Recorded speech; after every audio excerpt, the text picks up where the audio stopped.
여러분 안녕하세요. 207가입니다.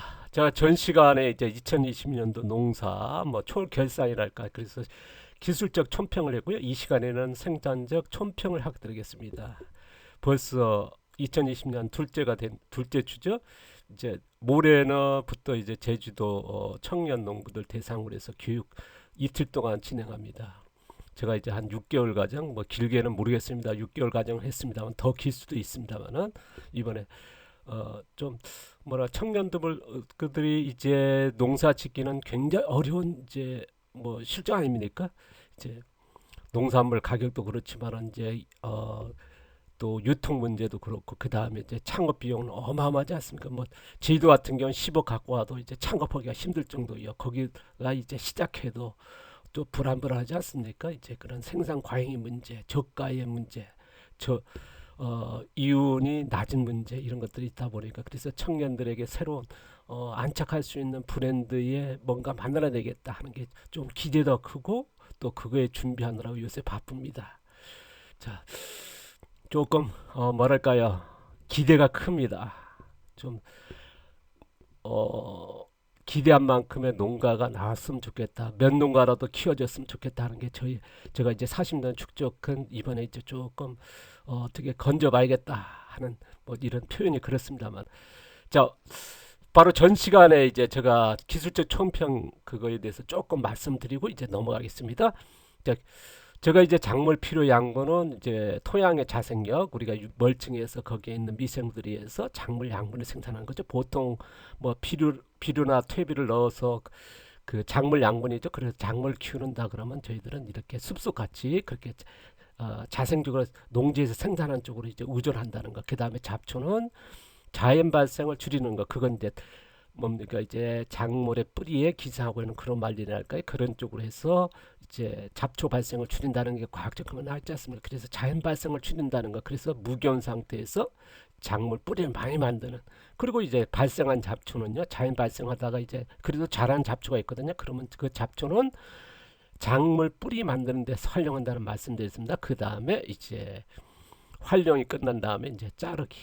가능하면 자르는 게 좋죠. 왜냐 그러면 이제 토양 속에 뿌리라고 하는 유기물이 나중에 남겨놓는 게 좋거든요. 우리가 이제 강제적으로 해가지고 뭐 유기물 같은 거, 퇴비 같은 거 집어넣지 않습니까? 그거는 이제 비자연적인 방법이고요. 잘못된 방법이라는 걸 분명히 알고 있지 않습니까? 이제 그래서 가능하면 자른다는 거. 그 다음에 뭐 뽑기도 많이 합니다. 뭐 자르기가 다 쉽지 않거든요. 그러다 보니까 이제 뽑기도 많이 하는데요. 자, 어쨌든 이렇게 저거는 잡초 대응 방법을 이렇게 한다는 거. 그 다음에 병해충 같은 경우는 똑같습니다. 이제 잡초 자연 발생 줄이는 것 같이 이제 그런 말에서 이제 병해충 발생이 줄인다는 거 이미 나와 있지 않습니까? 그리고 작물 자생력과 이제 토양 자생력이 있다 보면 이제 발생을 줄여드는 거거든요. 그 다음에 병충해 이제 발생하더라도요. 저는 이제 뭐 계속 누누이 얘기했습니다. 병해충이란 개념이 없습니다. 저는 이제 지향하는 농사가 뭐랄까요 자연농 뭐 자연농에도 농약 치신 분이 많으시거든요. 지금은 뭐 자연농이니까 농약 안 친다 그런 개념은 없습니다. 이제 화학농, 친환경, 유기농도 다 자연농이지 않습니까? 앞서도 얘기했습니다만은 일본의 유명한 썩지 않는 사과에 기무라 씨도 농약을 하거든요. 근데 무농약으로 알려져 가지고 거의 그런 뭐랄까요 많은 논란도 막 그러지 않습니까? 어쨌든 간에 식초도 농약 자재니까요. 그래서 저는 어쨌든 간에 병해충이라고 하는 그냥 받아들입니다. 방제란 개념은 없습니다. 자, 그리고 저는 이제 아까도 했습니다. 유기물 멀칭을 하지 않습니까? 그럼 멀칭의 재료가 이제 외부에서 가져오는 게 굉장히 힘들다 하는데 저는 밥 만들게 할 때, 여기 이사 와가지고 처음 밥 만들게 할 때 멀칭 재료는 외부에서 가져요. 왜냐하면 야산 같이 땅이지만은 풀이 그렇게 안 자라 있었거든요. 땅이 안 좋습니다. 그러니까 풀이 작죠. 그러다 보니까 멀칭량이 부족해서 외부에 가져왔습니다만 지금 제가 이제 십몇 년 동안 농사 짓는 과정에서는 외부에서 안 가져옵니다. 제가 농사 짓고 남은 잔사죠. 그 다음에 이제 잡초. 제가 아까도 얘기했습니다. 잡초 다루고 나서 자르게 하고 뽑는 데 있지 않습니까? 그거를 이제 멀칭하는 거. 그러면 이제 그걸로 해서 해결하고 있습니다. 그래서 유기물도 자체적으로 한다는 거 말씀을 드려라. 자, 오늘 얘기입니다. 자, 생산자 총평을 해드리겠습니다. 제가 이제 농업 생산의 유형 앞서도 좀 소개했습니다. 작은 먹거리 생산한다. 제가 여기 이사 오기 전에는 이제 생산해서 내다 파는 농사를 했습니다. 뭐 수익률이 거의 80% 육박할 정도로 이제 그런 농업을 했었고, 뭐랄까, 뭐 빚도 단시간에 갚고 이제 안정적인 농업을 했었는데요. 그렇다면 여기서는 이제 작업 생산에 맞춰 있고요. 그 다음에 농사 기술을 생산하는데 더 많은 거를 할애하고 있습니다. 제가 이제 모르겠으나 농사 짓면서 기술 생산한다, 지식을 생산한다 조금 다를 수도 있겠지만 어쨌든 농업은 무조건 식량 생산하는 게 아니라 기술 생산할 수 있는 거거든요. 지식 생산 이거에 대해서 굉장히 주안점 짓고 있습니다. 여기서는 아마 농사 짓는 한 부분이 여기에 맞춰 있고요. 그 다음에 이제 토종 씨앗 생산에 이제 여기 와서는 제가 이제 여기에서 이제 지금 전국에 보면 씨앗 도서관이 나올 정도로 씨앗 도서관 여기서부터 시작했거든요.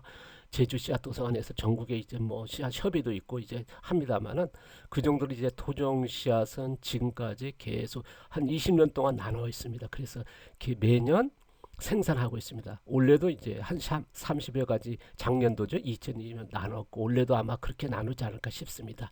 그래서 이 세 가지를 생산한다는 거 작은 먹거리는 이제 연종 다품종 생산하고 있고요. 뭐 한 50가지 이상은 될 겁니다. 그 다음에 농가짓을 아까 얘기했습니다만 이제 지식 기술화하고 그리고 지식화한다는 거. 뭐 많은 분들이 아마 뭐 의아하신 분도 있고 어떤 분들은 이제 그 뭐랄까요. 제가 이제 저를 이제 지난 뭐랄까요 교육을 참석하신 분 아실 겁니다. 뭐 유기물 멀칭이라든가 우리가 이제 대류형 하우스라든가 보시면 이제 그런 것들이 널리 알려졌거든요. 그럼 녹색 유기물 그런 것들이 지식적으로 만든 거거든요. 그래서 뭐 한 50가지 이상이 새로운 용어를 만들어서 지금 일반 농업에서 쓰고 뭐 그게 정착될 정도니까요. 그래서 기술화하고 지식화에 굉장히 어쨌든 그런 성과도 있다라는 거. 그다음에 토종 씨앗, 뭐 씨앗 도서관이 여기서 탄생해서 전국으로 이제 많이 이제 안착돼 있지 않습니까? 그래서 토종 씨앗 이렇게 한 20년째 그래서 이렇게 나누고 있는 그리고 생산을 하고 있습니다. 그리고 이 세 가지 것. 재배 작물 유형을 보면요. 토종 작물 아까 있으면 그 다음에 계량종 작물 저도 같이 합니다. 뭐 토종 작물 해가지고 제가 그러면 이제 좀 다양성이 부족하거든요. 그래서 제가 이제 토종 작물 씨앗만 해도 냉장고 하나에 뭐 한 500여 정도는 있지 않을까 싶습니다. 보관하고 있을 건다만 어쨌든 한 30여 가지는 이제 최근에 이제 수박, 참외가 한 10가지 되고 호박하고 뭐 이런 것들 최종하는 쪽으로 그 다음에 작업하는 쪽으로 쓰고 있습니다. 거기에 이제 기술적인 거, 지식적인 생산하면서 이런 것들을 뭐랄까요, 계속 이제 실증적인 반복 작업이죠. 그렇게 한다는 거. 계량종 작물은요, 흔히 먹을 수 있는 뭐 양배추, 대파라든가 양파, 브로콜리 이런 것들 이제 제가 이제 그 작업이니까 많이 필요 없거든요. 그러니까 씨앗을 사오면은 남아돌 건데 한 봉지에 이제 몇 개가 있다 보니까 그러니까 이제 되게 농가들 심다 남은 거 그런 것들을 이제 판매하시고 이제 또 나눠주시거든요. 그럼 이제 그걸로 이제 심고 있습니다. 제가 이제 뭐 계량종 같은 경우 뭐 씨앗을 뭐 사온다든가 그런 것보다는 그 모종 또 모종은 사옵니다. 어떤 분은 돈을 드리고 아니면 더도 드리고 하고 그런 식으로 해서 이제 심고 있어. 생산 농산물 종류는 단연생 이제 그 매년 심는 거, 그다음 단연생 2년차 뭐 3년차 가는 것들이 있지 않습니까? 한 번 심으면 계속 자라는 것들이 있지 않습니까? 그다음에 가축사육 이 세 가지 정도 나누면 좋을 것 같습니다. 뭐 단연생 같은 건 뭐 양배추 같은 거, 수박, 참외, 양파 뭐 이런 것들로 해서 뭐 제가 알고 있습니다. 한 50가지 이상을 생산하고 있고요. 또 단연생 심어 있는 거, 뭐 곰치 같은 거 매년 자라지 않습니까? 또 방풍은 한 2년 또씩 가거든요. 그럼 씨앗이 떨어지고 또 올라오고요. 그 다음에 이제 달래도 이제 산을 들다 또 계속 이제 중식되는 거니까요. 돌나물도 마찬가지고 부추도 마찬가지지 않습니까? 뭐 부추 같은 것도 뭐 매년 심는 분들 계십니다. 내다 파는 농업에서는 저 같은 경우는 이제 한 번 심어놓으면 이제 지금 뭐 10년째 이제 계속 배워서 먹으니까요. 그 다음에 가축은 제가 유정란하고 이제 닭고기, 돼지고기는 이제 완전히 생산하고 있습니다. 뭐 앞서 얘기했습니다만은 저는 이제 완전히 순환 농사를 하니까요. 거기서 이제 돼지는 한 1년에 한 마리에서 한 1.5마리 정도? 그러면 이제 충분히 저희 식구가 먹더라고요. 거의 저만 먹으니까요. 그 다음에 이제 닭고기, 뭐 그 다음에 유정란 그렇게 생산하고 있습니다. 어, 또 계절별 생산 농산물 종류 조금 소개하면요. 보면은 뭐 양배추. 저 같은 경우 보통 우리가 겨울에 수확한다면 저는 이제 한 7, 8월까지도 수확하니까요. 그래서 또 보관하기는 그렇게 먹습니다. 그래서 양파, 달래 조금 어 다른 재배의 그 방식이 조금 차이가 있을 수 있습니다. 왜냐 그러면 이제 아까도 했습니다. 앞에도 소개했습니다. 저는 이제 재배 기간이 약간 길고 좀 패턴이 다르니까요. 그래서 가상 계절적으로 재배하는 건 맞습니다만 수확이라든가 재배력이 길거든요. 우리가 보통 촉성 재배 맞춰 있으면 저 같은 경우는 수박 같은 경우 봄에 심으면 뭐 최근에 보면 6월, 7월 달에 먹습니다. 저는 이제 8월 달, 9월 달에 먹으니까요. 제가 이제 수박이 뭐 거의 10월 달까지, 11월까지도 먹으니까요. 그러니까 이런 것들은 좀 차이가 있더라는 거거든요. 양배추도 마찬가지 보통 제주 같은 경우는 이제 12월 달에서 2, 3월 달에 수확이 끝나거든. 저건 이제 6, 7월 달까지 막 수확해서 먹으니까 그러니까 여름까지 수확이 되는 거죠. 가을에 심는 건 맞습니다만 그렇게 좀 다르다는 거 참고해 주셨으면 좋겠습니다. 자, 여름 같은 경우는 이제 양배추, 곰치 뭐 곰치 같은 건 봄에서부터 뭐 가을까지 자라는 거고요. 방풍도 그렇고요. 돌나무도 그렇고 부추도 그렇고요. 뭐 그래서 뭐 여름에 했쓴다는 조금 이렇게 좀 다르죠. 뭐 왕꼬들비 여름엔 때 왕꼬들비가 참 좋은 것 같습니다. 그다음 차조기 또 참외 같은 한 10종류가 되니까요. 그다음에 이제 가을에 수박 아까도 있습니다. 수박 같은 건 저는 이제 8월 한 중순 좀 늦거든요. 왜냐하면 재배일수를 저거는 이제 작물의 뿌리를 만드는 거죠. 그러니까 비료 같은 걸 넣어서 작물을 빨리 키우는 쪽이 아니라 작물 뿌리를 만들어서 그 다음에 뭐랄까요? 키우는 쪽이거든요. 그러다 보니까 좀 다릅니다. 그러니까 이런 걸 참고해 주시면 아마 다른 농사 짓는 분들하고 또 차이가 있지 않나 싶습니다. 호박 같은 거, 약혼 같은 거, 무화 같은 거 여름에 가을에 수확하고 있고요. 그다 그다음에 이제 겨울에 보면 배추, 대파, 양대파, 뭐 양배추, 브로콜리, 뭐 달래, 방풍 뭐 이런 것들 종류입니다. 아마 이제 그 지역마다 조금 차이가 있겠죠. 뭐 지금 육지 같은 경우는 뭐 생산이 이 정도까지는 안 되겠습니다. 겨울만 해도요. 근데 우리가 제가 이제 하나 얘기하면 이제 그 전에 그런 얘기 하더라고요. 제주도는 이렇게 다 되고 뭐 하고 하는데 어 어느 지역은 어가 안 되고 안 된다. 그래서 이제 제가 지금 철원에서도 겨울에도 양파 하거든요. 굉장히 고가로 받아 먹습니다. 그 고가로 팔리거든요. 그러니까 우리가 지금 한랭성이라도 무슨 것들이 방법을 찾으면요. 뭐 지역마다 또 특색이 있고 장점이 있으니까요. 그걸 살리는 게 좋겠습니다. 음, 생산의 그 총평 전체적으로 조금 말씀드리면요. 제가 생산이 부족한 작물을 좀 아쉽다. 아마 2023년도에 더 심어야 될 작물 뽑는다 그러면 토마토가 양이 조금 부족하더라고요. 토마토가 전제 금덩이라 보거든요. 저희 방식에 재배한 게 뭐 한 7월 달부터 제가 12월 10일 정도까지 12월 12일 정도까지 설이 내리고 나서까지 마지막까지 따먹었거든요. 이 토마토는 정말 제 집사람이나 저나 이제 뭐 하루에 10개, 20개 정도 먹었으면 좋겠다 싶은 그거였고요. 수박은 원래 조금 모자랐습니다. 수박도 내년에 아마 그 가면을 가고 유정단도 조금 모자랐거든요. 그래서 아마 제가 이제 부화기 2대가 준비돼 가지고 원래는 저닭 개체수를 조금 더 늘릴 예정입니다. 그 다음에 이제 생산 과형 작물은 어쨌든 양배추, 약혼, 곰치, 달래 이런 것들이 조금 생산량이 많았습니다. 그런데 많아도 이거는 뭐 저는 이제 아까도 있었나 파는 농사가 아니고 이제 작업하다 보니까 이렇게 남는 거거든요. 그거는 양배추는 이제 봄 되면 이제 동네 분들 길가에 내놓으면 이제 의뢰 거들 가져가십니다. 또 약혼은 이제 좀 주변하고 나누고요. 지금 또 곰치 같은 거, 달래 같은 건 이제 봄 되면 이제 제가 이제 수시로 이제 뭐랄까요 앞에 글을 붙여놓거든요. 와서 따가시라고요. 그러면 동네 분들한테 개방을 하고 있습니다. 그런 식으로 하고 있고요. 그러니까 생산 과잉이라지만은 저만 과정이지 뭐 이웃분들을 안 오니까 뭐 이걸 더 활용하는 것 같습니다. 뭐 이거를 줄일 생각은 없고요.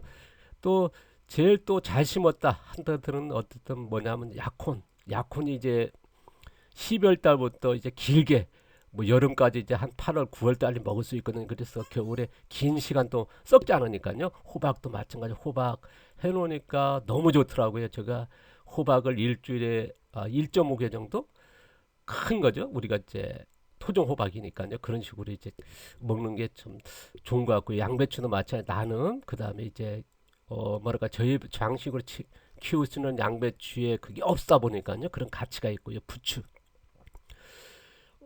뭐 봄부 또 가을까지의 그 밥상 끈이 잡는 게 부추인 것 같습니다. 부추는 뭐 정말 영양적이나 뭐나 굉장히 뛰어나지 않습니까? 여기에 또 토마토는 안 적었습니다. 토마토도 그렇고요. 곰치 또 마찬가지고요. 곰치도 정말 좋은 것 같습니다. 또 양파도 그렇고. 전 이제 저 개인적인 선호한 작물을 봤을 때 이렇더라는 거 말씀드립니다. 원래 재배했던 약혼이고요. 약혼 많죠. 그러니까 많이 재배했던 그리고 수박이 이제 8월 중순부터 해가지고 11월 달까지 먹을 수 있어. 이것도 좋고요. 토마토 이거는 또 사진이 조금 뭐 토마토가 안 좋습니다. 이게 12월 10날 마지막 작년도 이제 12월 10날 이제 설이 한 두 번 맞이고 나서 제가 산비꽃이니까요. 마지막 딴 거 사진입니다. 그러니까 보치 좋지 않은 이제 토마토입니다. 토마토 같은 건 정말 잘 키웠다. 또 내년엔 더 심을 예정입니다. 그리고 호박 아까도 있습니다. 호박 일주일에 뭐 1.5개라지만 한 거의 2개는 먹은 것 같습니다. 저는 이제 호박 하루에 2끼는 호박이라 할 정도로 호박을 많이 먹는 편이거든요. 이거를 이제 저만의 방식으로요. 그 다음에 이제 토종 씨앗 원래 씨앗 받은 겁니다. 내년 봄에 심기도 하지만 이제 나눔들 할 예정입니다. 지향하는 저의 그 농업 방향이랄까 지금 여기 와서는 이제 아까도 있습니다만은 어, 이사 오기 전에 이제 생산에 내다파는 수익적인 농사였다면 지금의 농사의 방향 목표라는 뭐냐면 건강입니다. 집사람하고 이제 저가 건강하기 위해서 어, 뭐 건강에 해로운 일은 거의 안 할 쪽으로 하거든요. 뭐 뭐랄까 뭐 이런 쪽으로 지향하는 게 뭐 경제적인 여유가 있어서 좀 배부른 뭐 그런 쪽으로도 생각하시는 분이 가끔 계시던데요. 저는 이제 경제적으로 정말 궁핍합니다. 제가 외식할 몇 년 된지는 모를 정도로 외식이 뭐 한 7년 만에 한 번, 몇 년 전에 한 번 했던 정도로 이제 집사람하고 하지 못할 정도로 경제적 그 경제적으로 갈 거냐 아니면 건강적인 그 뭐랄까 궁핍으로 갈 거냐 생각했을 때는요. 저는 이제 건강이 부자가 됐으면 좋겠다. 경제적으로는 좀 궁핍하더라도요. 뭐 경제적으로 이제 뭐랄까 굶지 않을 정도만 된 버스 비용 정도만 있으면 어떻게든 살아보자 하는 게 저희 집사람하고 이제 선택이 모르겠습니다. 나중에 나이가 들면 돈이 있어야 된다. 풍요는 이제 돈의 풍요가 있어야 되고 건강은 뭐 그 다음이지 않나 하는 분도 계십니다만 어쨌든 저희 선택은 뭡니까? 나중에 후회할지는 모르겠습니다만 건강의 풍요. 그러나 경제의 궁핍은 당연히 따를 거라 봅니다. 하지만은 이쪽을 선택을 하고 지금 어, 미래는 모르는 거니까요. 어쨌든 간에 뭐랄까요? 지금 나이에 들어서 보면은 누구나 건강하게 산다. 저희들도 만족하고요. 그렇게 지향하고 있습니다. 자, 오늘 감사드리고요. 좀 행복한 그리고 이제 아까도 했습니다. 제주 교육이 모레 이틀 동안 있는 거. 또 혹시나 제주 교육에 오고 싶은 제주 청년이 보신다 그러면요. 신청하십시오. 그러면 기꺼이 받아드리겠습니다. 자, 오늘 감사드립니다. 행복하십시오. 고맙습니다.